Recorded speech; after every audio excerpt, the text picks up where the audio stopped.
చందే swab movie Telugu హెవ్యూ. ప్రస్తుతం ప్రేక్షకులు cinema చూసే కోణంలో చాలా చేంజ్ వచ్చింది. కంటెంట్ ఉంటేనే థియేటర్లకు వస్తున్నారు.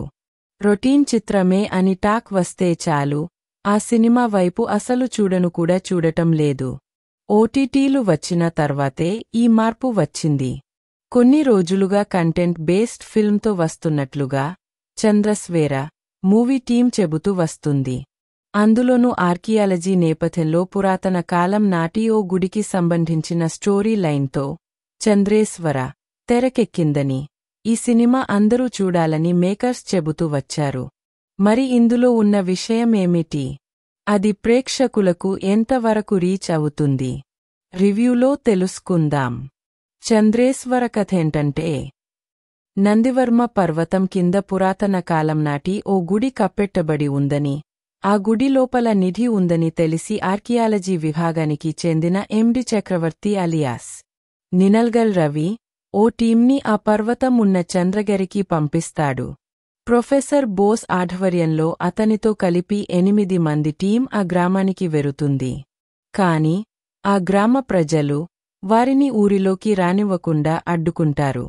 అంతకు ముందు కూడా ఇలాగే కొందరు వచ్చి చేసిన పనులతో ఊరిలో ఎవరో ఒకరు చనిపోతూనే ఉన్నారని అడ్డుకుంటారు. ఎలాగోలా వారిని ఒప్పించి బోస్ టీం అక్కడ తవ్వకాలను చేపడుతుంది. కాకపోతే చీకటి పడిన తర్వాత ఆ గ్రామంలో ఎవరూ తిరగకూడదు. ఎవరైనా అలా ప్రయత్నిస్తే దారుణంగా చనిపోతుంటారు.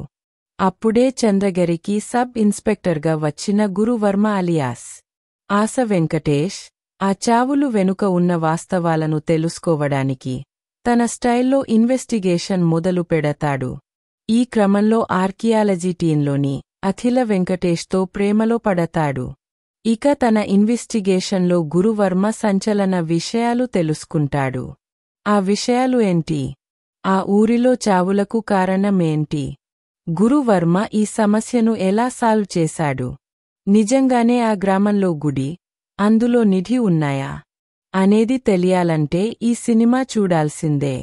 ఎలా ఉందంటే, ఆర్కియాలజీ నేపథ్యంలో ఇంతకు ముందు చాలా సినిమాలే వచ్చాయి కాని ఇందులో ఆసక్తికరమే కథ, స్క్రీన్ప్లేతో చూస్తున్న ప్రేక్షకులకు కనువిందు కలిగేస్తాడు దర్శకుడు.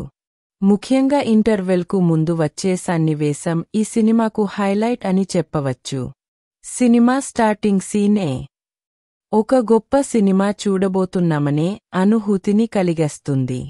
ఆ తర్వాత నందివర్మ, విషయ్ గౌడ ఎపిసోడ్ ఈ సినిమాకు బలం. అది మిస్సైతే ఈ సినిమా ఏం అర్థం కాదు. మేకర్స్ పోస్టర్లో ప్రారంభం మిస్ కాకండి అని ప్రింట్ చేయించి ఉండాల్సింది. సినిమాపై ఇంకాస్త ఇంట్రెస్ట్ వచ్చేది.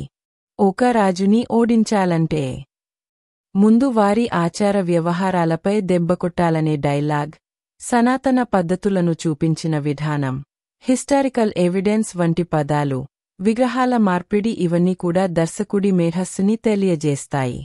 గుడి విశిష్టతను తెలిపే ఎపిసోడ్, అదృశ్య ఖడ్గంతో పాటు నిధి కోసం అఖిల చెప్పే 4 సీక్రెట్ దారులు వంటివన్నీ కూడా సినిమాలో లీనమయ్యేలా చేస్తాయి. కాస్త పేరున్న నటీనటులు కనుక ఇందులో నటించి ఉంటే, అలాగే ద్వితీయార్థంపై ఇంకాస్త శ్రద్ధ పెట్టి ఉంటే సినిమా ఫలితం మరోలా ఉండేది.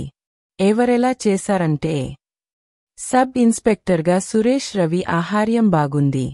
ఫస్ట్ సీన్లోనే అతని టాలెంట్ ఏంటో చెప్పే ప్రయత్నం బాగుంది. ఆ తర్వాత చంద్రగిరి వచ్చినప్పటి నుంచి ఆయన చేసే ఇన్వెస్టిగేషన్ అందరినీ సినిమాలో లీనమయ్యేలా చేస్తుంది. ఎందుకంటే ఆ ట్విస్ట్లన్నింటికీ చెక్ పెట్టేది అతనే. పురాతన గ్రాంథిక భాష తెలిసిన ఎక్స్పర్ట్గా ఆర్కియాలజీ టీంలో కీలక పాత్ర పోషించే అఖిల పాత్రలో ఆశ వెంకటేష్ మెప్పిస్తుంది. తన అందంతోనూ, అలాగే ప్రేమికురాలిగా, టీం సభ్యురాలిగా వైవిధ్యంగా కనిపించే అవకాశం ఆమెకు దక్కింది.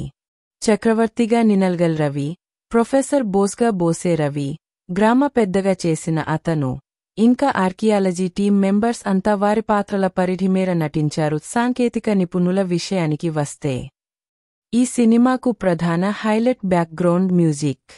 సినిమా కొద్దిగా డౌన్ అవుతున్న ప్రతిసారి సంగీత దర్శకుడు అలా నిలబెట్టేశాడు.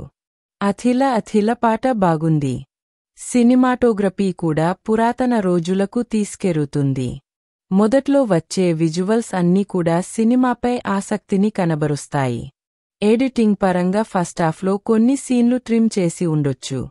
ఉన్నంతలో అయితే సినిమా బాగానే ఉంది. నిర్మాణ విలువలు కథకు అనుగుణంగా ఉన్నాయి. మరిన్ని రివ్యూస్ కోసం మా ఛానల్ని సబ్స్క్రైబ్ చేయండి. Thank you. ఇప్పుడు మనం రేటింగ్స్ని చూద్దాం. ఆడియన్స్ 5కి 3.5 రేటింగ్ ఇచ్చారు.